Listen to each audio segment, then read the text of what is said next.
আল্লাহ বলছে যার হাসরের ময়দানে মিজানের পাল্লায় গুনাহ ভারী হবে, নেকি হালকা হবে, তার ঠিকানা হবে হাবিয়া নামক জাহান্নাম। জাহান্নামের মধ্যে 7টার মধ্যে একটার নাম হাবিয়া। তো আল্লাহ নবীজিকে নিজে বলতেছে ওমা আদরাকা মা হিয়া, বন্ধু আপনি জানেন এই হাবিয়া জাহান্নামটা কেমন? আল্লাহ তাআলা নিজেই বলতেছেন নারুন হামিয়া, সবচেয়ে গরম উত্তপ্ত জাহান্নাম। তো এবার উত্তাপটা কেমন নবীজি এবার ব্যাখ্যা দিছে এটার।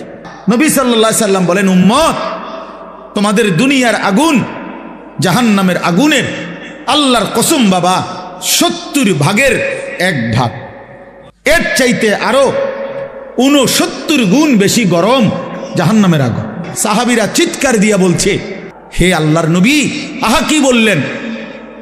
জ্বালাইয়া পুরাইয়া ছাই করে ফেলার জন্য দুনিয়ার আগুনটাই তো যথেষ্ট।